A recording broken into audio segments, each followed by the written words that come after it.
Welcome to the Dr. Pete Goldman Show. I'm super psyched to have Ahmed Best, and I really love this guy. So I'm extra psyched, not only for everyone's sake because he's going to be a great guest. He's very interesting and talented, but I love this guy. I've known him for a long time. So Ahmed, welcome to the show.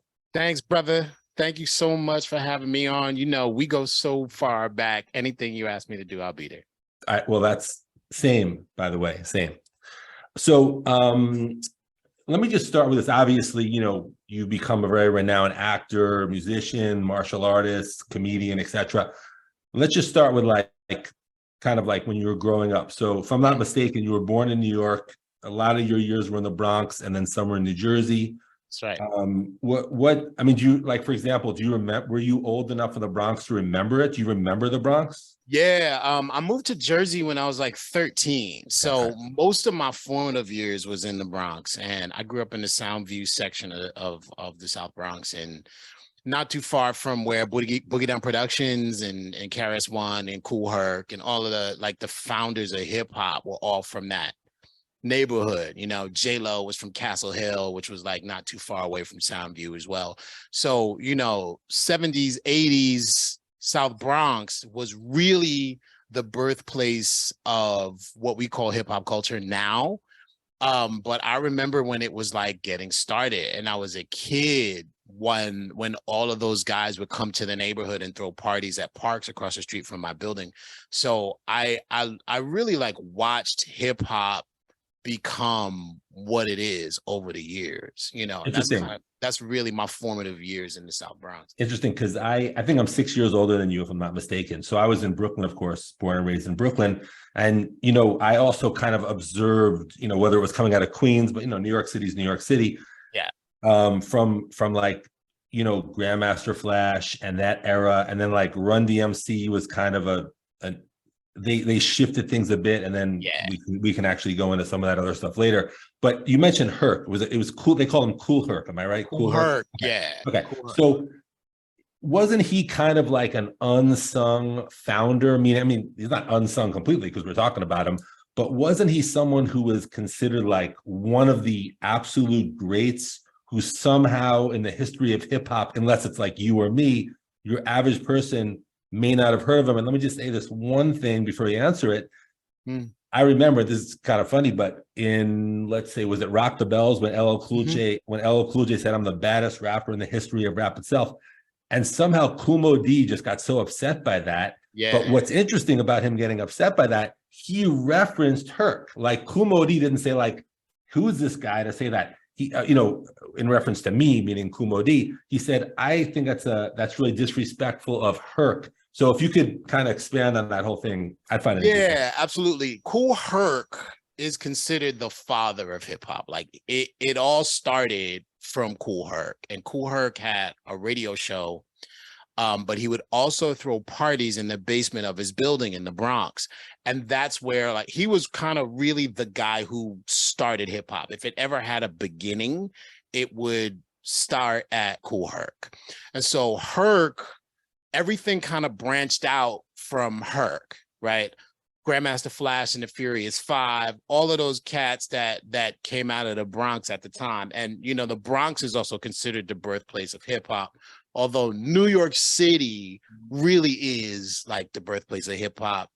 But because Herc is from the Bronx and Herc is considered like the first, so they say that hip hop originated. What was the kind of debate? I mean, it may be a silly debate because anyone can claim anything and they can be completely wrong. But what was the debate about hip hop starting in Queensbridge? There was. How did that even get started? What is that? That's an old school beef between Queens and the Bronx, and it really was KRS-One who reclaimed the Bronx as the birthplace of hip hop. So there was a rap tune called Queensbridge, right? The Bridge. And then and Queensbridge in Queens, they were saying that they started hip hop, right? And then KRS-One came out with a diss track called The Bridge Is Over. Great one, by the way. I love that. The Bridge Is Over shut it down. There was no question about hip hop and where it came from after the bridge is over.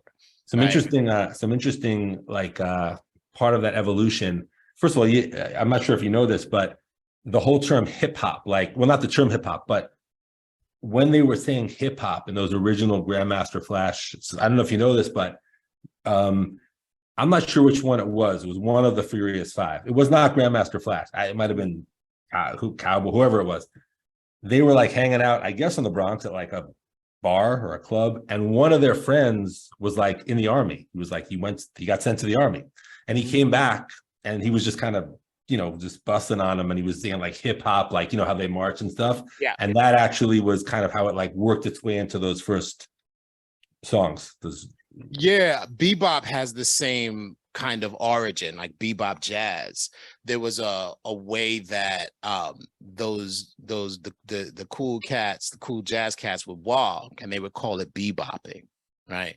And then beboppers bebopped, and they listened to bebop music, right? Before bebop, it was kind of almost like ragtime and very, very New Orleans type of jazz. But bebop was like Charlie Parker and Dizzy Gillespie and Miles Davis, and they changed jazz music, right?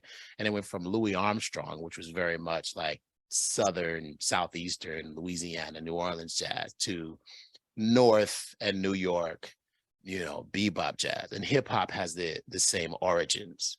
What was the Run DMC song?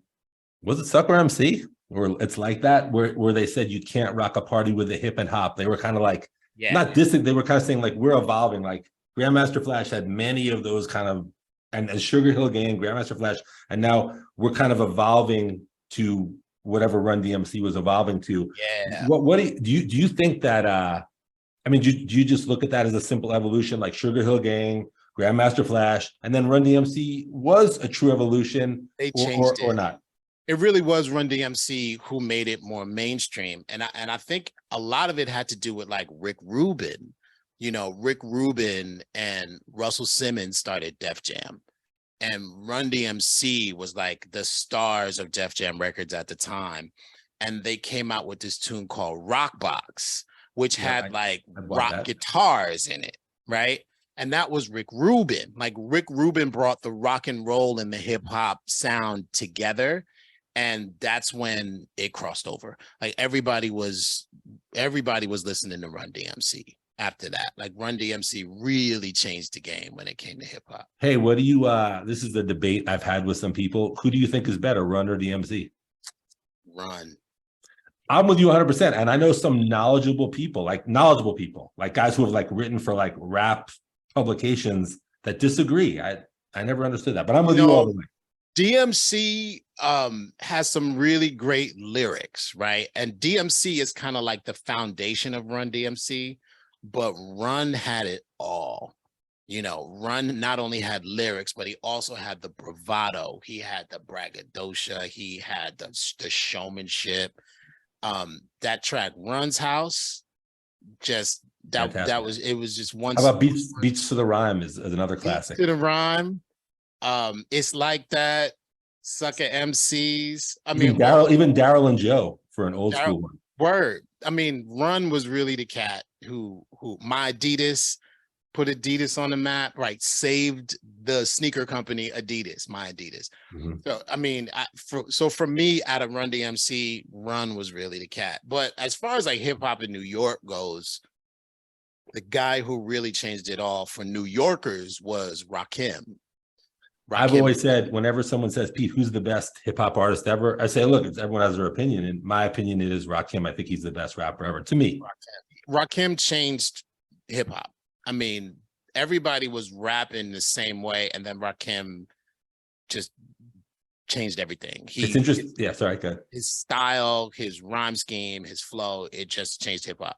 It's interesting that back then the DJ often had top billing in front of the MC. So when it was known as Eric B and Rakim, it wasn't so odd, actually. That was not so odd. Now, I'm not an expert on Eric B, and I think he's great, but I heard that, and I could be completely wrong, but I heard this from a reliable source, that he was just like a drug dealer who just like had connections and he didn't even know what he was doing, and someone else was like doing the beats. I have no idea if that's true. I don't know. I wouldn't be surprised, Yeah. but I don't know if that's true either. Yeah, yeah. I mean, it was always Eric B and Rakim, Yeah, yeah. for me, and I like that, so I'll keep Yeah. it there. And being from the Bronx, it's always like Eric B and Rakim. Who I think we might have discussed this many years ago. I don't remember, but who I think was a very underrated, because the late 80s hip hop was it was a real beautiful time with when I think Public Enemy at their peak. I know Public Enemy Absolutely. hung around. I think they got a little worse in my opinion, but I feel like the late 80s Public Enemy was just like spectacular is not a strong enough word. We already said KRS-One, amazing, amazing, amazing. Rakim, Run DMC. I thought EPMD was pretty underrated. I think so. I mean, I was a huge EPMD fan. Me too. I saw him live in Manhattan. Yeah, it was great. I loved EPMD. They were kind of on I think what happened was, I don't know all the ins and outs. I think they kind of broke up, and then I guess they just needed the money, so they just they got back together to kind of. But they did a show. I didn't care what was going on with them. They did a show in like 14th Street. I was right there. Yeah. So that was Eric and Parrish making dollars. EPMD. Yeah, exactly. And I thought they were really consistent, because I thought their first album was incredible. They came out of the gate with a bang. And I thought their second album was great. I think it had So What You Saying on it. That was the track. So What You Saying was the record that it exploded. Amazing. And then I think that they were always good. They were just consistent. And I'm not sure why they didn't reach the level of fame of some of the other ones, but they never went like pop, super pop. It was they were very high in like the hip hop circles, right? Everybody loved EPMD if you were into hip hop, but they never really crossed over. And to be honest, not a lot of rap groups crossed over into pop music. Like Run DMC was an anomaly, especially at that time. Hip hop was just really on Black radio. It didn't really get to pop radio until like De La Soul with Me, Myself, and I, and then they crossed over. And then the real big hip hop crossover was MC Hammer, and MC Hammer from Oakland, he did, Please Hammer, Don't Hurt Him. And that was like he was the biggest star. That's interesting. And this is not an East Coast, West Coast thing, because I don't care about that, even though I'm from the East Coast. I never was a huge fan of his, nothing personal. I mean, I have nothing against him at all. I respected him. I was rooting for him, to be successful, but I never particularly liked listening to him. I didn't love it. Yeah, he wasn't for me. And, New Yorkers, we're assholes when it comes to this kind of stuff. You know what I'm saying? Like we're pizza. Totally. It's like nobody has better pizza than New York City. Like my friend from Brooklyn is hilarious. He was talking to me the other day. He's hilarious. He's like, Pete, they're talking about Detroit pizza. And he was talking about the different kind of pizzas. He's like, Pete, Detroit pizza, Chicago pizza, Philly pizza. He goes, New York pizza, also known as pizza. So back me up. But definitely. Yeah. But yeah. So but as far as that era, there was MC Hammer, of course. Who I thought was no one's even gonna know what we're talking about. I'm just telling you. Who was great, totally unknown, but you'll know who he is. He was from Philadelphia, Steady B. Yeah, I love Steady B. Steady B was like phenomenal. I love that guy. I don't know whatever happened to him. But I love that dude, Steady B. There's a whole set of Philly rappers that were extraordinary. Yeah. And never really got their due. And Steady B was one of them. In the 90s, there was this cat named Philadelphia Freeway, who was he was with Jay-Z and Rock Nation or Rockefeller Records at the time, and the Rock. And I remember seeing him in like freestyle battles. He would come up from Philly to New York and do like freestyle battles and destroy everybody.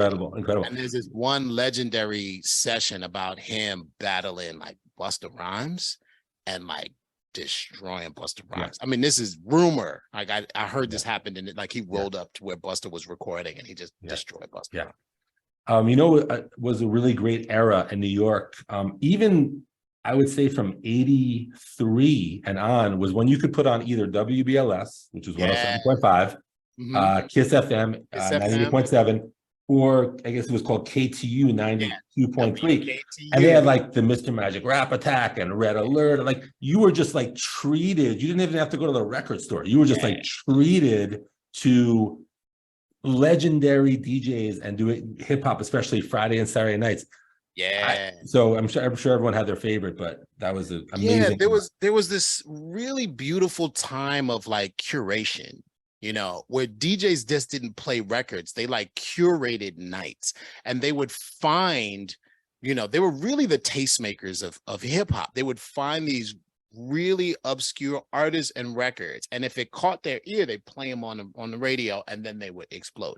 And I think we're missing that a little bit now in the world of Spotify and playlists and iTunes and stuff like that. We don't really have these curators anymore, and we don't really have curators that we can trust. Like we trusted Red Alert, we trusted, all of those Mr. cats, Magic. Kid Capri. We trusted Mr. Magic. Like when they played a record, we were just like, oh, maybe we should go check that out. Maybe we should listen to it, right? And if they repeated a record, because those DJ nights, they didn't repeat records. Each night was a new set. So when they repeated records and they were just like, this is this guy, go get this guy, we all went and got him. And I think that's something that was very special for that time in all of the arts. You had these really, taste making ears that curated nights and really moved culture. Well, and if it wasn't for those DJs, we wouldn't be where we are today. Yeah. And I want to ask you a question, but I want to kind of just before we kind of get a little bit off the subject, I want to say that I think Sucker MCs, Follow the Leader by Rakim, and Rock the Bells, like I think they're as good as like any. I mean, they're the technology wasn't the same and they're a little outdated, but like I think they're as good as any three we can pick. So I just want to.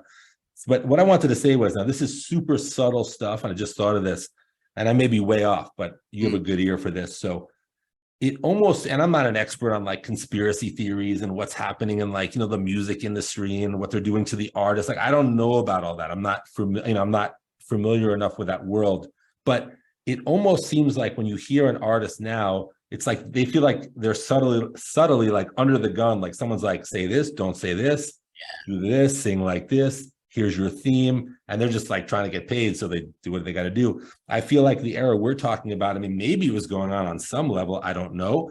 But it felt like when Run DMC was saying what they were saying, it felt like they were beholden to no one except like what they were thinking about. Yeah, there was this thing about that time where the more obscure it was, the more in the know you were. And so everybody wanted to find that diamond in the rough. Everybody wanted to find that obscure group and say, and I think this is a very uniquely like New York thing.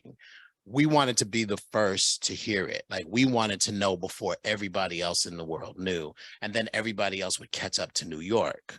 So that was like a point of pride for us. Like if you saw, like I saw Biggie, Smalls, and Tupac at the Roxy live together in, I think it was like 92, 93.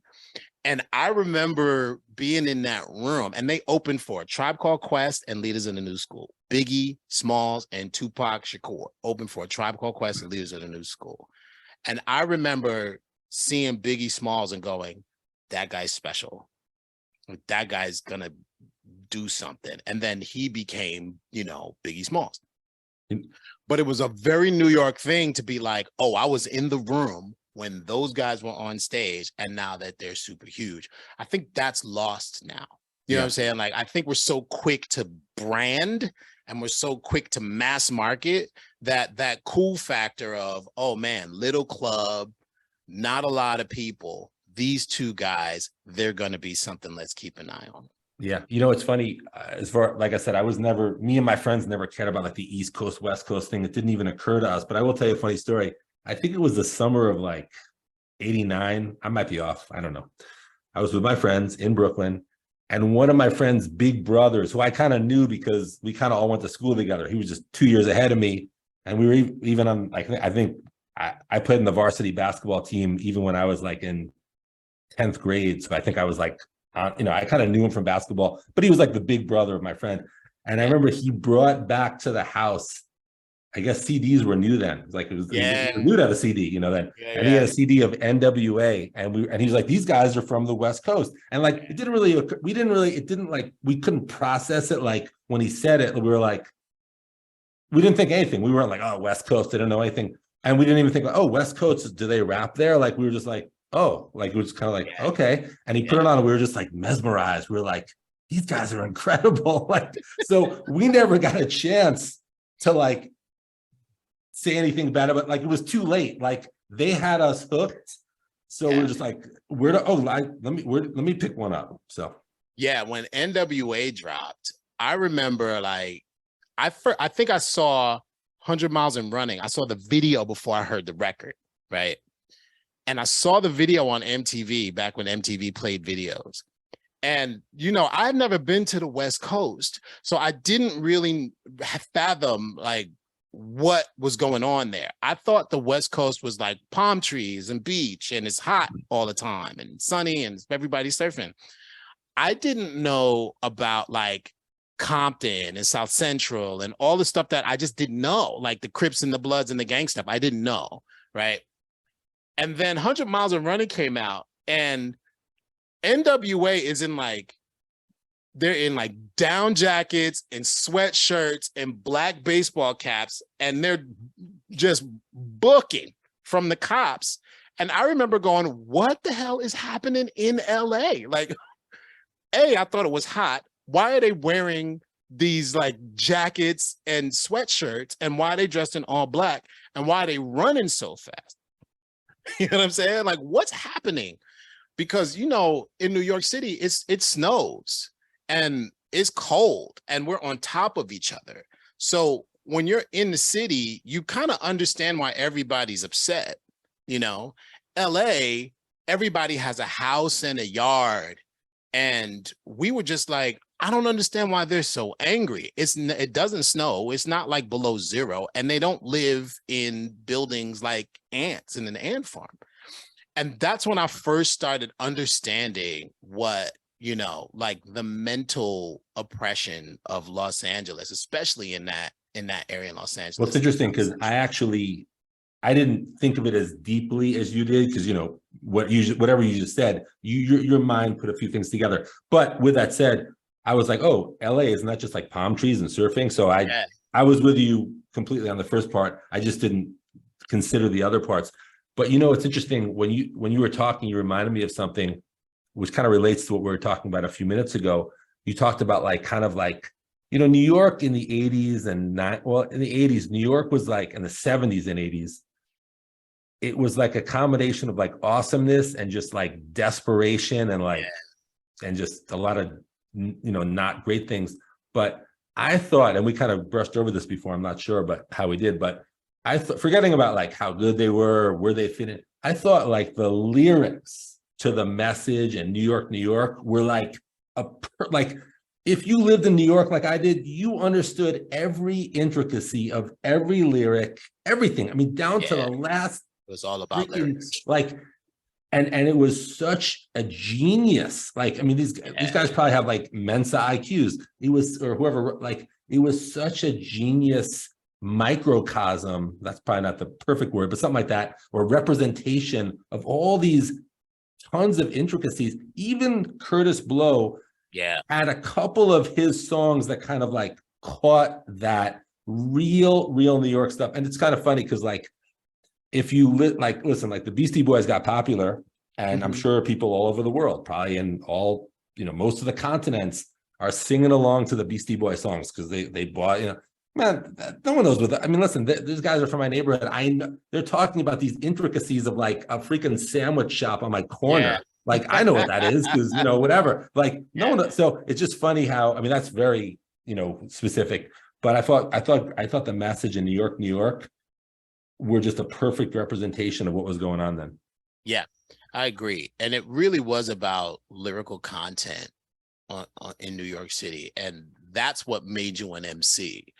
And that's what got you respect as an MC. If your lyrics were on point, you were dope. And everybody gave you, you know, the props that you deserved. That's why, you know, KRS-One was where he was in the pantheon of lyricists, because his lyrics were just, not only were his lyrics poignant and intelligent, but they were a lesson. You know what I'm saying? Like he was like a teacher.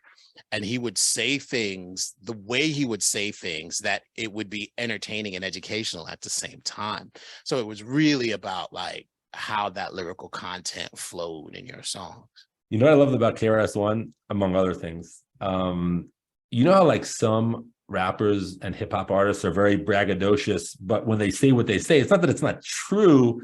It's just like you don't feel it physically because it's just like, oh, that's a clever lyric, but it's not like really true. Like, but when KRS-One had that lyric about his competition, they get the album, take it home with, and start sweating. Like you're like, they are actually doing that. Like, like it's not just like I'm the greatest. He's like, no, they get the album, they take it home and start sweating. There are beads of sweat on their head. And I'm like, not everyone can pull that off.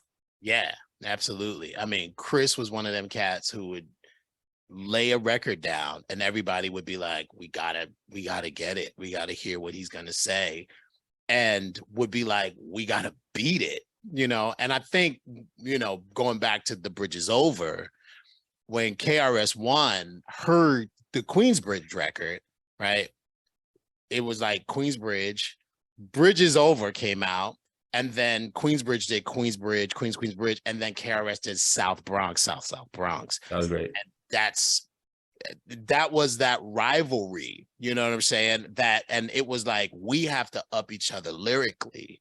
You know, it rarely turned to violence. You know, it did sometimes in New York. You know what I'm saying? Like Scott LaRock from KRS-One's crew got killed, right? Got killed, yeah. He was shot, you know. But it didn't often turn to violence. You know, we left all of the battle rap in the raps. You know, we left all of the conflict breakdancing. You know what I'm saying? So it wasn't, it wasn't a violent art form, hip hop, not until like much later. Right. What did you think of one person we didn't mention who's a legend? I don't know how we left him out, but what are your thoughts on Big Daddy Kane? I love Big Daddy Kane. Me too. He was one of those guys that was so smooth. You know, his flow is just so smooth and so even, and he didn't get hype. He wasn't like a big in your face kind of guy, but the way he delivered with such authority and so smooth really put him at the top. And then he was kind of the first guy who had like dancers, you know what I'm saying? Like he had like Scoop and Scrap behind him. So he didn't have to do too much, you know what I'm saying? Like he was one of the first like hip hop artists who were just like, I got these two dancers behind me. What I think, well, first of all, I want to say that I if I'm not mistaken, Big Daddy Kane lived like walking distance from my house. I mean, word. Yeah, I live right in the neighborhood. And also with Big Daddy Kane, I feel like some rappers, even the great ones, even the greats, sometimes when they get the third verse, they're kind of running out of stuff to say. It's like the third verse is not always, but his were just like great from like the beginning to the end. Like he would have like 10 seconds left in the song, and it was like another amazing verse coming out. So. Yeah, he was pretty even. He didn't really go up and down in there. He was kind of like, as much as I love Run DMC, and I love Run DMC, but they were guilty of that. Sometimes like their third verse, or it would just the lyrics dipped a little bit. Sometimes they knew the song. They knew when the song was over. Right, exactly.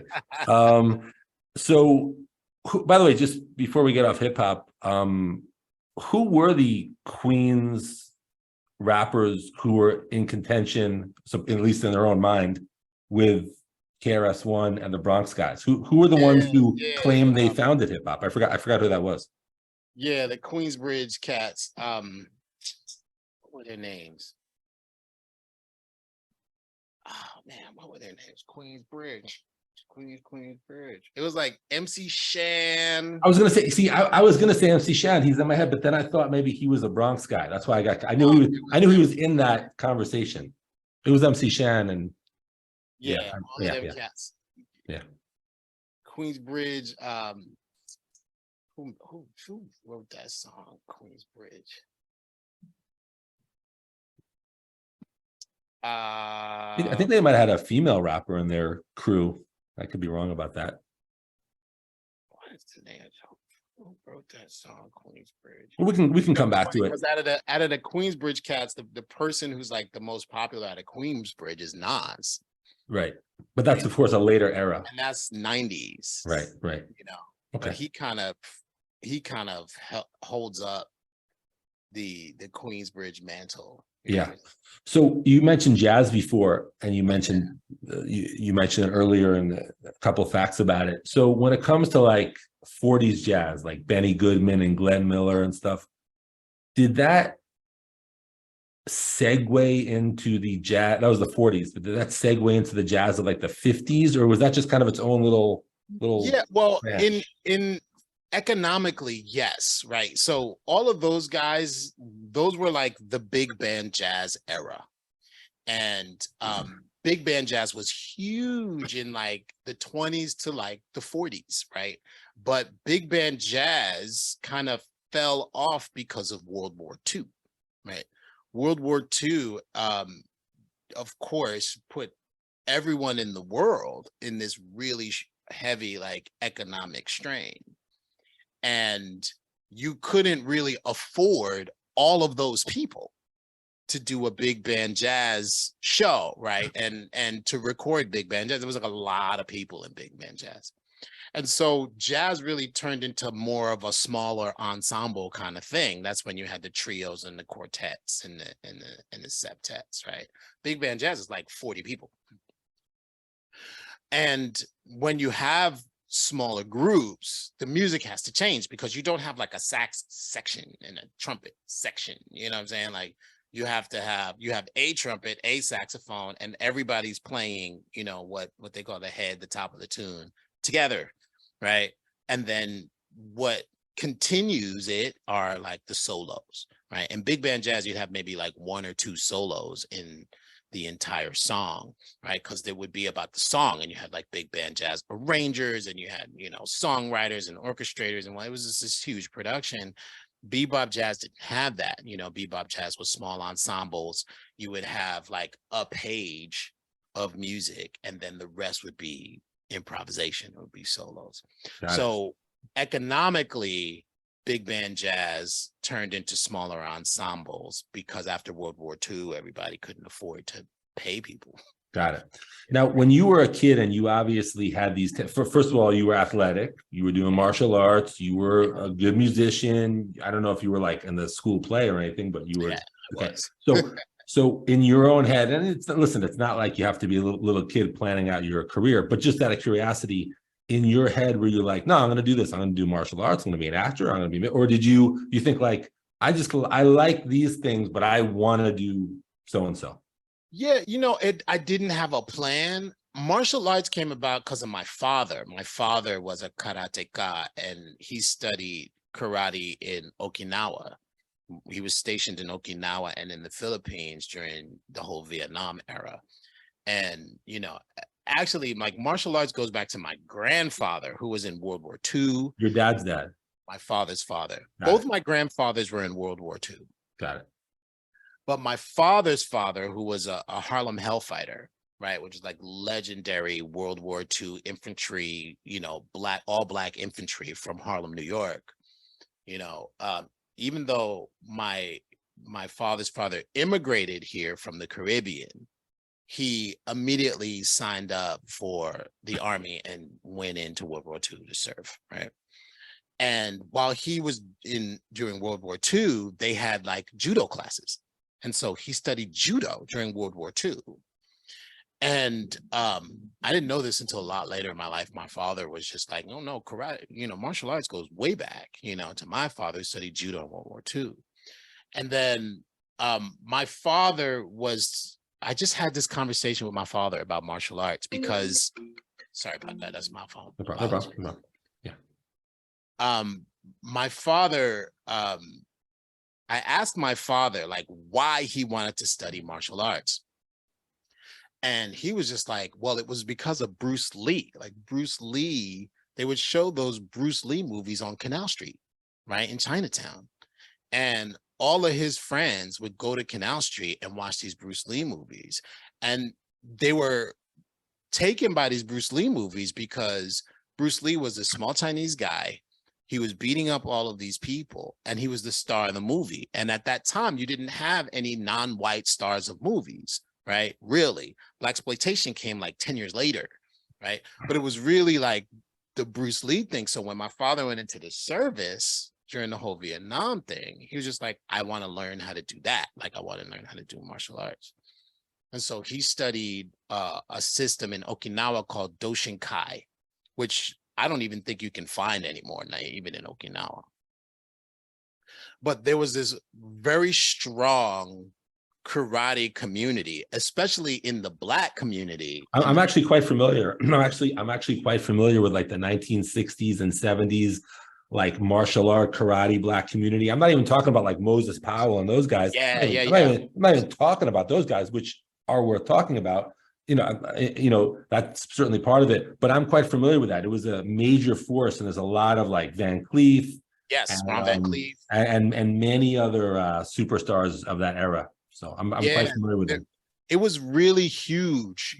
Martial arts in the Black community was huge in the 70s and 80s.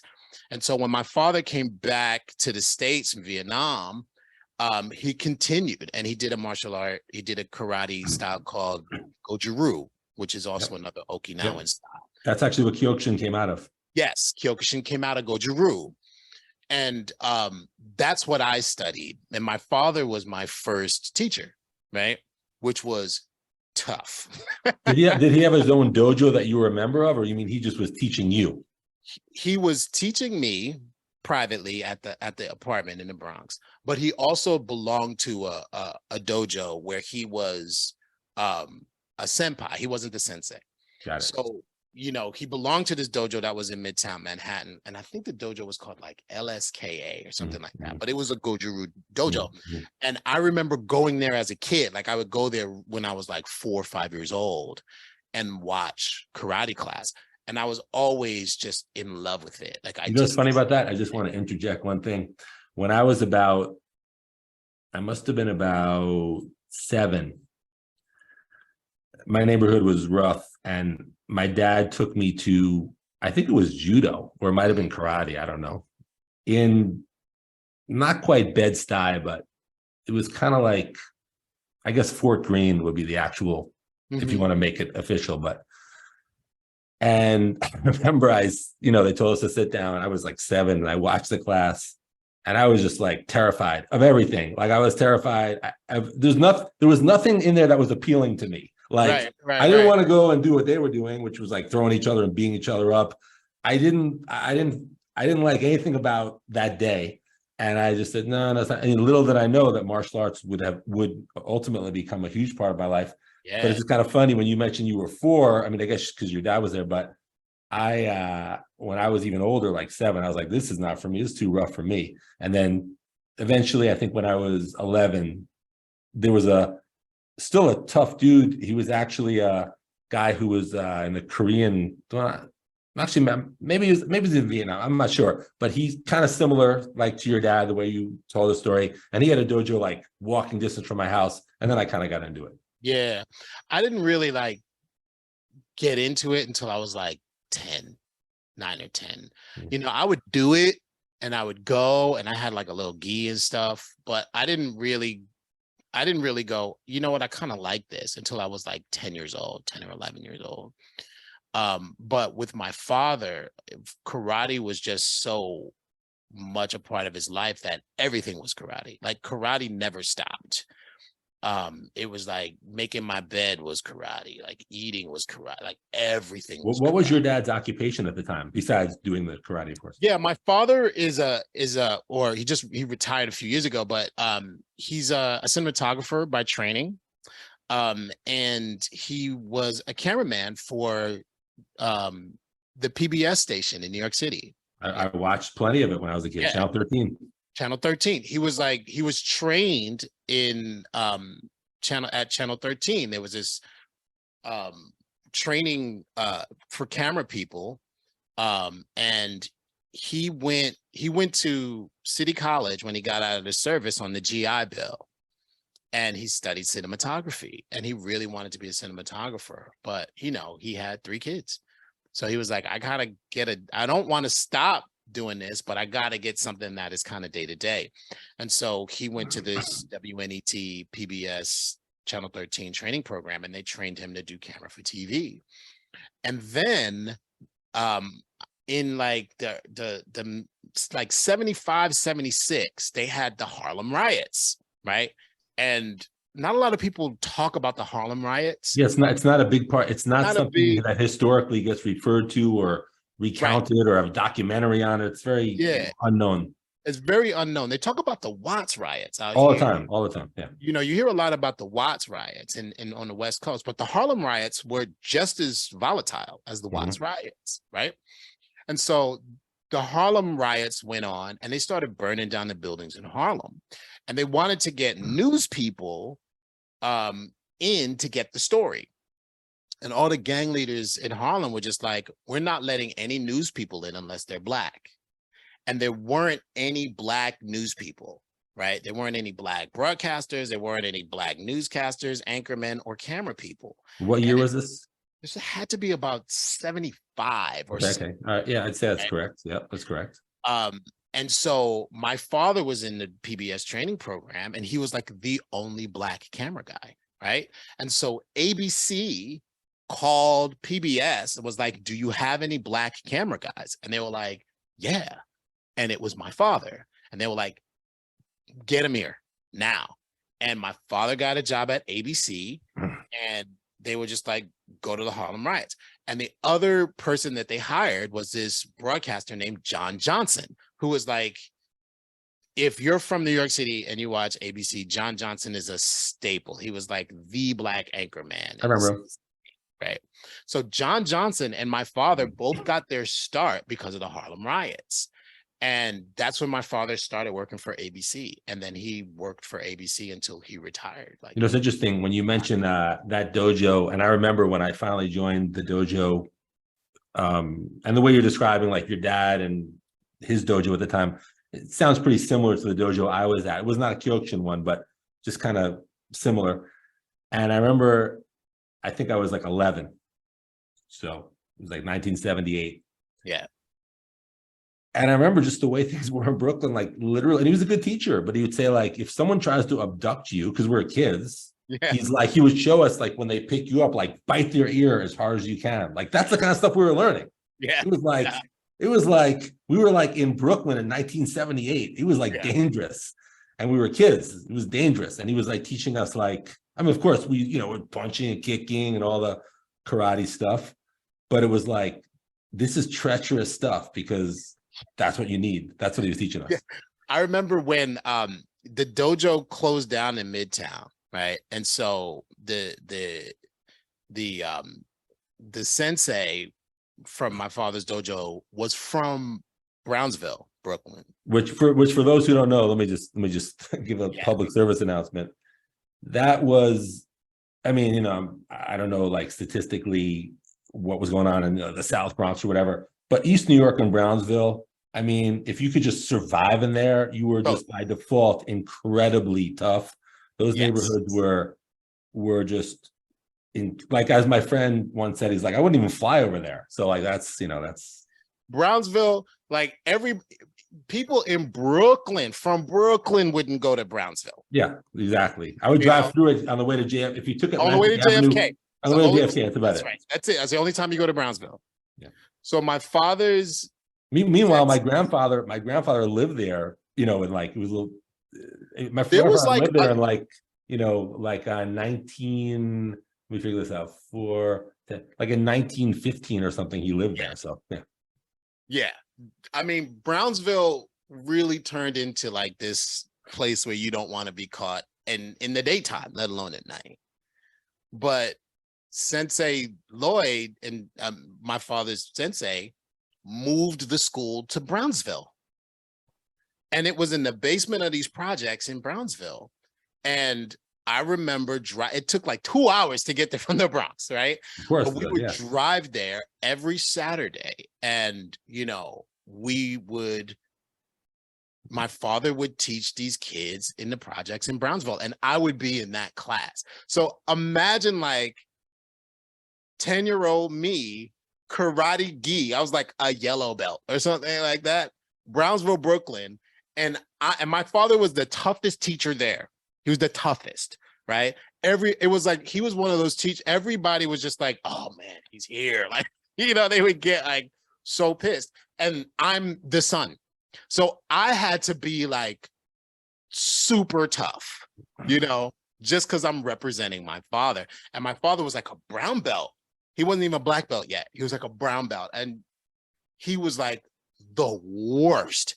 And if I just made a slight mistake, push 100 push-ups on the knuckles, you know what I'm saying? Like he would like stand on our bellies when we would do sit-ups. Like it was hardcore, like karate training, you know what I'm saying? In Brownsville, Brooklyn, on top of that. So he would teach in Brownsville, and all of these like hood guys would like stand in the door and watch us do karate. You know what I'm saying? In the basement in Brownsville.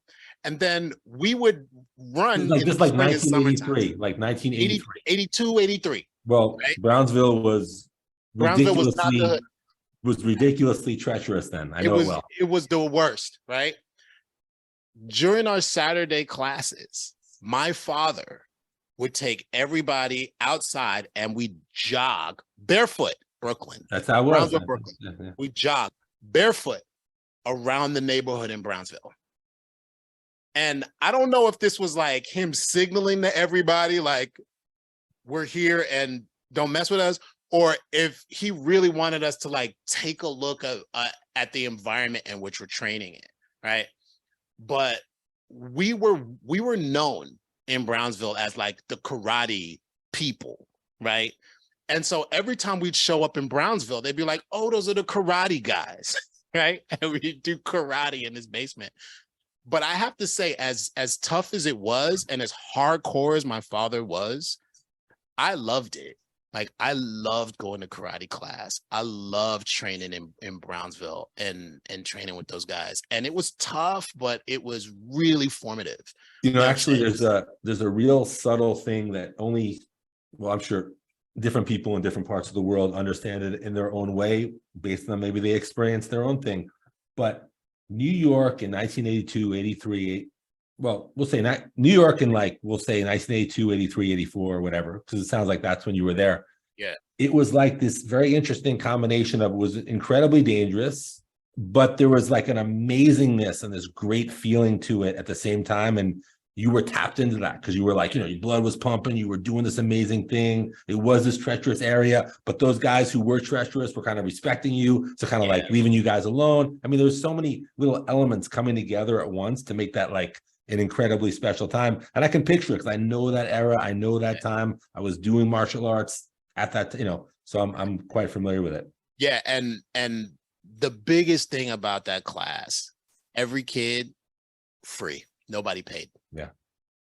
They all volunteered their time, and all the kids who signed up for karate, nobody paid for it. Everybody was just there because they loved it. And, the senseis and the senpais, they would give everybody gis. You didn't have to buy a gi. They give everybody belts. It was just like 100% free for all the kids. And they would take anybody, adults or kids. They were just like, if you want to learn karate, come in. And there were a couple of times where like some hood guys would come in and be like, what's this all about?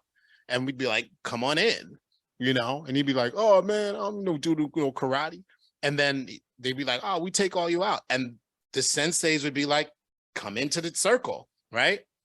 And if it ended up in this kind of like, well, we're going to have to show you what karate is all about, the first thing before any kind of kumite, those guys would have to bow, and you saw them change. It was incredible. Like, as soon as they were just like, all right, let's go. And they were like, no, bow first. We're not doing anything until you bow first. And they were just like, what bow? It was like something chemically in their body just shifted. As soon as they bowed, they changed. And it stopped being a fight and it started becoming a lesson. And most of the time, the guys who would do that, they would sign up. That's a great story. What about 52 blocks? Yeah, the 52. No, it's funny. The funny thing about 52 blocks, for those who don't know, and anyone could just Google it, or probably a Wikipedia page about it. But I remember before I knew about like the whole jail origins, and There were just kids who would like do that in my neighborhood when they would fight each other. And Yeah. even like guys who would like not, guys who I knew from the street who would not really want to like fight me, but they want to like slap box or whatever. And they would do that. I'm like, I didn't even know it. I was like, I guess this is an interesting era of like fighting in Brooklyn and stuff. But Yeah. what was your exposure to that, if any? I saw 52 blocks when I was very young. And it was from the streets. And the thing that got me so interested in 52 blocks, like, so for those who don't know, 52 blocks is a very New York martial art that was invented in prisons, right? It was invented in the prisons and martial arts, and then it came out onto the street. But as a martial art, it's really legit. Like, they have names, they have moves, they have, styles. You know what I'm saying? The big move that everybody in 52 blocks knows is called the skull and bones, or the skull and crossbones, right? And it's like a block. Yeah. That's the skull and crossbones, right? It has a lot of like, it looks a lot like Wing Chun, the hands, But I remember seeing it on the street from guys like slap boxing, and they would slap box, and if it got serious, you would see the 52 come out. Yeah. Right. And everybody would say, oh, he knows 52. Oh, he got the 52, And I was like, oh, I wanted to like really get into this 52. To be honest, I'm surprised it's not more popular. Yeah. You know what I'm saying? I think there's a couple YouTube videos of guys like in basketball courts, outdoor basketball courts in New York, showing it or having private classes. It's interesting because when we were kids, like, well, let me start by saying, like, my high school, we didn't have a wrestling team. Like, so I didn't really, I knew what wrestling was because I don't even mean pro wrestling. We didn't care about pro wrestling, but me and my friends would get in the floor and put each other in headlocks, and we didn't really know what we were doing, but we'd like wrestle around when we were kids. But any fight I ever saw on the street was boxing. I never really saw people kick. I saw some people kick once in a while. I never saw anyone like grab anyone. I never saw anyone on the floor. Like, I just saw guys boxing. Like, that's all I ever saw. Yeah. So boxing was it on the street where I was from. So when or karate or boxing, but striking. Yeah. And then when I kind of like discovered other parts of the US or talking to people who grew up like in California, they're like, oh, guys would fight and they get in the floor and start rolling on the grass. And I'm like, oh, I'm not familiar with that kind of fighting. So I really didn't know what grappling was, except me and my friends just wrestling with each other. We didn't know what we were doing. But of course, like the Midwest and other places, like the wrestling programs are big, and like, but of course, New York, at least New York then it was all about boxing. So it was all hands. Like, everybody wanted hands. Even in the martial art community, it was about hands. You know what I'm saying? Like, we talk about V Arnice all the time, but Master V was all about, hand skills. Interesting about Professor V, Master V, who taught, of course, David James, who we discussed, and he's awesome, and he was Moses Powell's primary teacher. Master V needs his own documentary. He brought so many people into the martial arts and made so many people great. Like, Master V is legendary. I could not agree more. And it's interesting. I've seen interviews with him, and his contention was this. He said that he studied, I'm going to leave a few out, I'm sure, but he studied Aikido, Judo, Karate, Jiu-Jitsu, of Japanese Jiu-Jitsu, I think Filipino stick and knife fighting. And his contention was not that he said that you shouldn't be great at something if someone wants to get a black, but his contention was like, he would study like Aikido for 2 years and Karate for 2 years and Jiu-Jitsu for 2 years. And like, he didn't want to necessarily like do it for 10 years and get a black belt and master it. He just wanted to get what he needed, and he kind of put it all together, and that became, I guess it was called like V-Jitsu Te or something like that. But he produced some real legends. Like, David James, amazing teacher, Moses Powell, and many others like Little John, or all these guys. Like, Little John, I guess he was from Moses Powell, but I'm not sure how that all went down. But it's funny, like, when I watch those guys, remember that the street is much different than the UFC. UFC is like, are you ready? Are you ready? You ready? Right. So, the street is a whole different thing in a fight or a self-defense or whatever you want to call it situation. And I feel like, maybe if you took like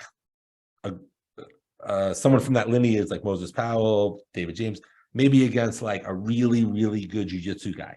In the UFC, maybe the guy's just going to clinch, the jiu-jitsu guy's going to clinch him and take him to the ground and he'll overcome him. But I feel like in the street vibe and scenario, I'm not saying who would win or anything, but those guys are well equipped. Way different. Yeah, it's Ron Van Cleef fought Hoist Gracie. I saw that, yeah. And he was 53 years old, I think. He was 53 years old. I had to give Ron Van Cleef credit for like stepping into the ring with Hoist Gracies. Yeah. I mean, and I don't think people really understood how legendary Ron Van Cleef was. You know, he was the Black Dragon. There's some videos, by the way. There's some videos that you can on YouTube somewhere that shows him in like 1970 something in like a real no holds barred thing, and he like wins, like he gets the guy down, he like soccer kicks him in the head and KOs him. It's like a real like UFC with less rules. So he did something. Ron Van Cleef is legit. Like he's legit. But I watched him in UFC and I watched Hoist just like take him down and hold him down the side control. And it was just a whole nother world with rules. You know what I'm saying? It's like just a different thing. But those guys are survivors for a reason. You know, Little John, Moses Powell, you know, David James, like those guys really tested their martial arts like in real life situations. And I don't even think you can do the shit that they did anymore to test their martial arts because you'll be in jail for 25 to life. Right. But those guys like really tested their shit. Like one thing, you know, I took probably, I don't know, 15 classes with David James. And one thing I really liked about it, among other things, is, you know, it was great in every way, quite frankly. But I feel like this is what it reminds me. It's like, you know, sometimes when people do knife defense and when they take the knife, they just give the knife back. And then, God forbid, they get attacked on the street and they disarm them. Sometimes they're in the habit of giving it back, and they do. To the, you know, so what happens is, and of course, me and you, we love Brazilian Jiu-Jitsu, obviously. Yeah. I'm just saying, like, when you go to Jiu-Jitsu, which is fine. It's very friendly. You slap hands and whatever. Yeah. But man, when I went to David James' class, he mentally prepares you for the street, because when you have your uke or your partner, like, he's just like, you're grabbing this guy by the throat and you're threatening him verbally. Like, part of the class is you are playing the role of someone who just got out of Rikers. He doesn't care about himself. He doesn't care about you. He doesn't care if he goes back to jail. And then, like, David James would kind of like physically and mentally put you in this mindset. And then you're just being like attacked like that, and you're doing what you're doing. So it's like, you know, let's hope it never happens. But if that happens in the street, you're so familiar with this, where, like, don't get me wrong, jiu-jitsu is incredibly, I mean, I do, you know, we both train in it. I love it, but it's such a friendly environment. You have to kind of like snap your mind for a second, be like, whoa, this is real, you know? But with David James, it's like a soldier. Like when you go to basic training, they have the sergeants like screaming in your face or whatever, because they're trying to like condition you for like chaos. So David James, like, his classes are so freaking chaotic that like you're just like kind of calm under fire. So I like that. I enjoy that's the difference. Like, that's the difference. As there's a difference between like martial art class and like self-defense. There's a huge difference, and the difference is all mental. You have to be ready. I remember one time, you know, when I first moved to LA, I started taking Taibo, right? Because Billy Blank's gym was like right around the corner from my place, and I was bored, and I was just like, and Taibo was all the rage. So I started taking Taibo, and Taibo was a great workout. And people who don't know Billy Blanks is a legit martial artist. He was, yes. He was like, you know, kickboxer, competed in the ring, and athletically phenomenal. He's like a gifted athlete, right? Taibo is not a martial art. It's a workout. Right? And it's a really good workout. I was listening to some people in Taibo, and they were like, oh man, I love this class. I can really handle myself on the street. And I was like, please don't don't think that you can do Taibo. And I'm like, look, no disrespect. Taibo is a great workout. It's a lot of fun. It's not fighting. Don't think it's fighting. please, please don't. And, you know, to Billy Blanks' credit, he's like, it's not fighting, it's a workout. But like people who've never ever taken like martial arts for real before, they would do Taibo and be like, I feel like I can handle myself. I'm like, you can't. Like, first of all, you can't. And second, you know, it's interesting. Also, it's a vibe. And you probably forgot this, but I'm gonna tell a story that which involves you. You probably forgot it. It's a cool story. Me and you were in LA together in like 2004. And we were getting some food to go. And there was a guy in the place like acting kind of crazy and like scaring everybody, not me and you, but he was scaring like the employees. And then he was kind of just like, I don't know what was wrong with him, but he was like, and then he kind of looked at you and you had a look on your face like, no. And then he just kind of like, he understood like, no. I don't know if you remember that, but I don't remember that. That's funny. I'll tell you the details after when we're off the air, but yeah. So it was a vibe. Like he just saw like it wasn't that he looked at you, he looked at you and your vibe was like, no. And he was like, okay, I'll move on. On. He felt it. He felt it. He was just like, not this guy. Yeah. So you know what I'm saying? I mean, and one of the reasons why I've never been mugged before, or I've never been like attacked on the street before, is because of that vibe. Like I was trained that way as a kid, right? So when I step out of the house and when I have the armor on, the self-defense armor on, I don't care what kind of mental state you're in. You look at me and you're like, maybe not that guy. Yeah. And that's because of training. Like I've trained that way. Totally. Switching gears a little bit, you know, because we could be here all night. Because we have so many cool topics to discuss. I'm trying to just pare it down to the awesome ones. Switching gears, when you got the job to do the motion capture and voice and everything else for Jar Jar Binks in Star Wars, of course, that was obviously a thrill and has led to and will continue to lead to so many amazing things. Just and by the way, this next subject I'm going to ask you about, I'm kind of ignorant about it actually, so I actually don't know too much about it. I just know a little bit about it, like a sliver. But what was the backlash to you as an actor? Like, what was the problem? Like for example, Robert De Niro played a psychopath in Cape Fear. Yes. Now, when he finished playing the role, people were like, Robert De Niro, he's the best. Oh my God, he's so scary. What a great actor. If I meet him, I want to just touch his shoulder or shake his hand. No one was like, man, Robert De Niro, maybe he has psychopathic tendencies. What's wrong with no one said that. He should be locked up. Right. So why a guy like Ahmed Best, who's doing a great job, like doing his job that George Lucas, etc., tells him to do, walk like this, talk like this, whatever, and then you just do it. What could possibly that lead to in regards to any beef with you? I don't quite even get that. Yeah, well, I'll tell you, there's a couple of reasons. One, I'm the easiest target. You know, George Lucas is damn near untouchable, right? Like he's really rich, he's very well protected. You can't really destroy him, right? You can't really ruin him. Regardless of what you felt about the movies, you can't really do anything to him. I was not, Star Wars was my first movie. I was incredibly accessible. And a couple of things were happening at that time in 1999. A lot of things were changing, like the 20th century was ending and the 21st century was beginning. And so there was a lot of fear in the air and there was a lot of change in the air. And as things were changing, they were changing quite rapidly in a way that people didn't feel very secure. And the idea behind what everybody thought Jar Jar was going to be was they believed that this technology was going to replace people.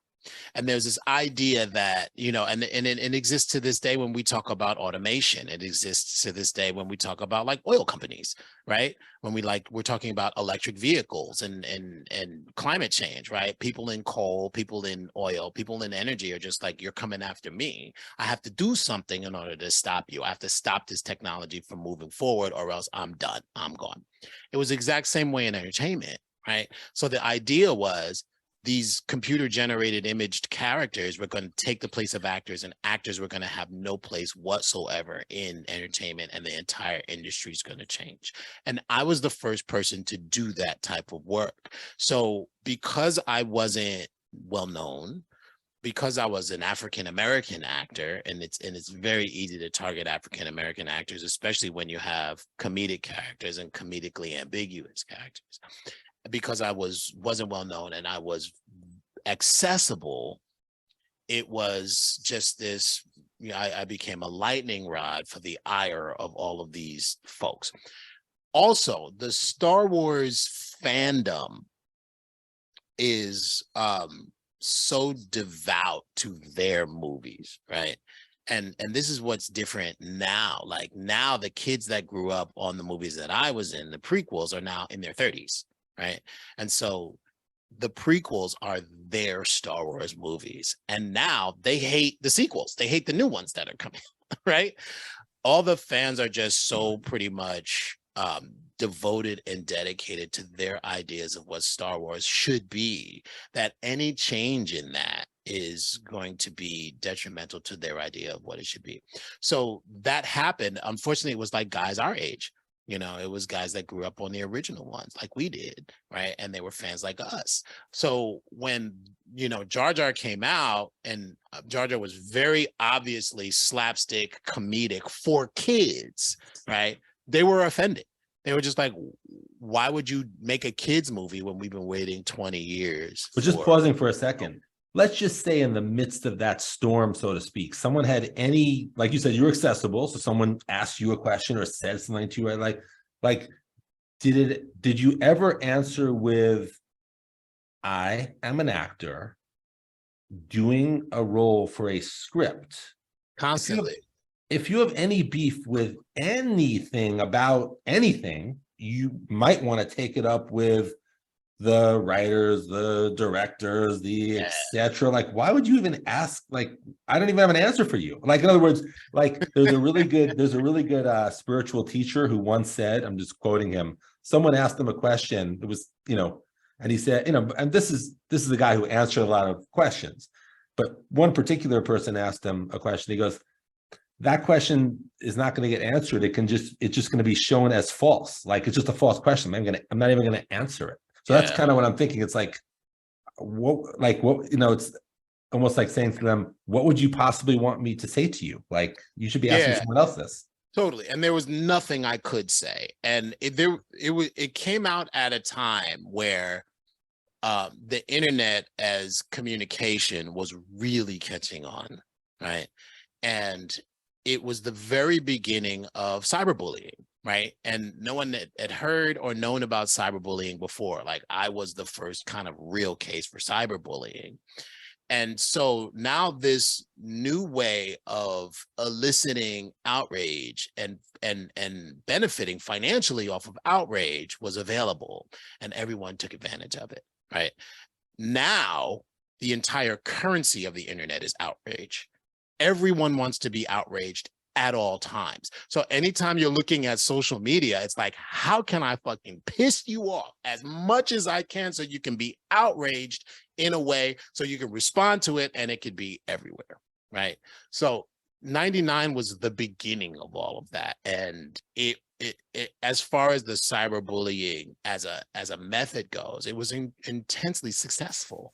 And I think industry, especially media industries, saw it and was like, we got something, and perpetuated it. Unfortunately, like, I was a 26-year-old kid and I was on the other end of it. And I wasn't trained on how to handle that type of not only attention and media backlash, but also that the psychological strain on me from what is now known as cyberbullying. I mean, this is a whole field in psychology now, right?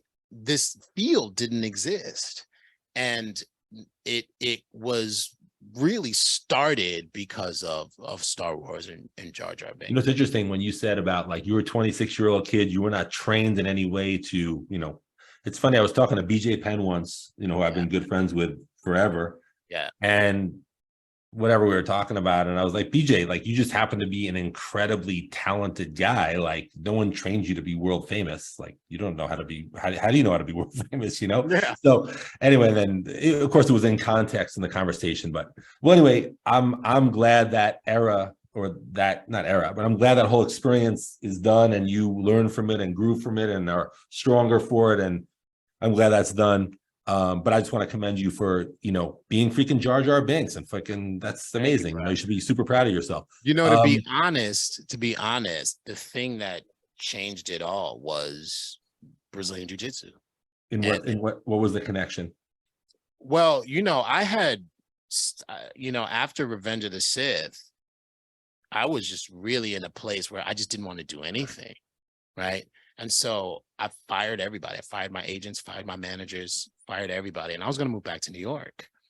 But I wanted to put on a gi again. I wanted to be that kid in the basement of Brownsville and just focus on this one thing. And that's when I found John Machado, and there was something about putting on a gi, and everybody who's ever worn a gi and tied a belt knows this, right? There's something about putting on a gi and tying a belt that is therapeutic. It really is a healing in some way. And there's an honesty about martial arts where it's just like, it's you versus yourself. Yeah, there's another guy, right? And you're there's an opponent, there's somebody else, but you're really battling yourself, whether it is your anxiety or your muscles or your, or your fear. Like, all of these things have to culminate in order for you to assemble techniques in order for you to move forward, right? And so I did jujitsu 3 times a day, every single day. That's all I did. And that's what kind of brought me back into wanting to perform again. That's actually a great story and a great testimonial for martial arts and specifically Brazilian Jiu-Jitsu. And of course, we met at that academy, which is awesome. Yes. Right. Before we kind of wrap up, I just want to go to like a random topic. It's got nothing to, well, I guess it does have something to do with some stuff we discussed, but just briefly, I just kind of thought it would be fun for us to chat about MMA for a moment. Nothing major, but like, I'm just going to ask you like random questions. This is random questions. So first question, why do you think John Jones is so good? Like, in other words, he is so good. That guy is so effing good. I mean, he just like freaking like, he puts to sleep Machida. He ends Shogun Rua with a liver punch. I mean, this guy just like folds people. But there's a lot of good guys out there who are good wrestlers, who are good boxers, who are good kickboxers, who are good at jiu-jitsu, who are athletic, who are strong, who have good stamina. Why is this guy just like a once in a generation, just like superstar? What is it? Yeah, he's like Michael Jordan or LeBron James, or he's just like, he's special. And his sport just happens to be MMA. He is, Bruce Lee create a martial art called Jeet Kune Do, Art of Intercepting Fist, right? And when I was a kid, I read that book back to front. I can't tell you how many times I read that book. That book has been such a formative thing in my life. And not just the philosophies of it, but the moves. Like, Bruce Lee has like pictures and stuff like that, right?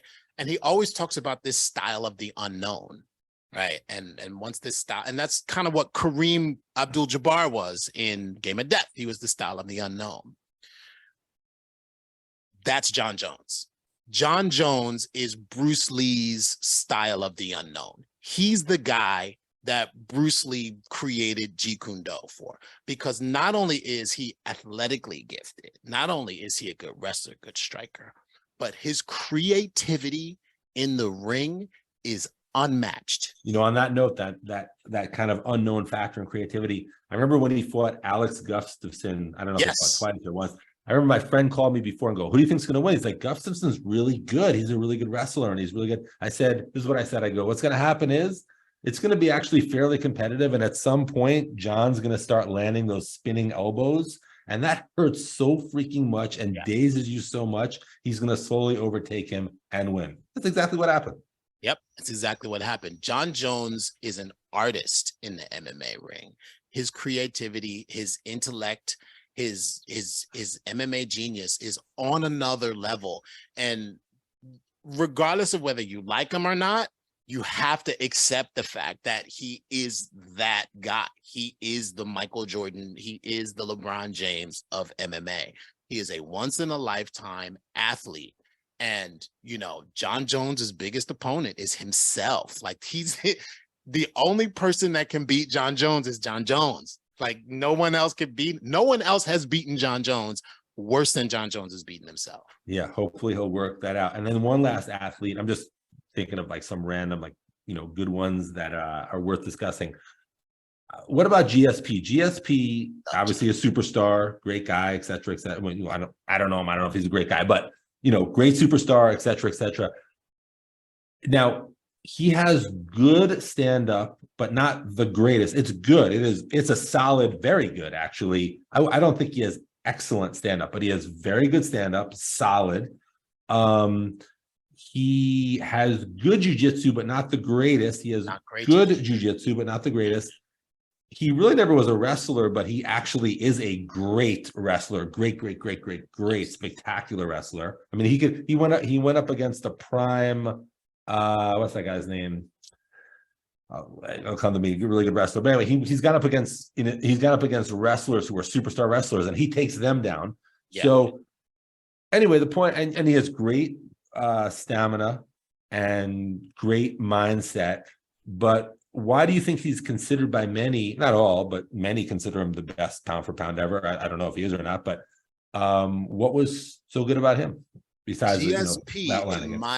The two things that GSP has over everybody in the UFC, I think personally, his work ethic. No one's going to outwork GSP either in training or in the ring. He will outwork you. And his will, when he wants to win, he wins. When his will isn't there, he doesn't win. Like the couple of times he lost, and he lost to lesser guys, you could tell he didn't want to be in the ring, right? His will makes him better than everybody else.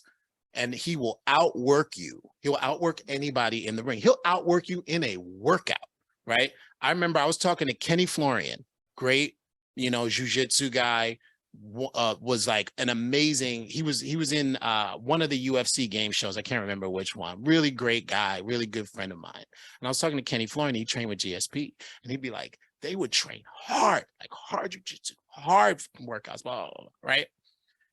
Hard weightlifting. And Kenny would be like, yeah, I'm ready to go. And GSP was like, hey, you want to do gymnastics? You want to do some gymnastics? And he would just go right into gymnastics. Like he was a machine. He wouldn't stop, right? GSP has that will, and he has that work ethic. He will outwork anybody in the ring. And by the way, what makes him great.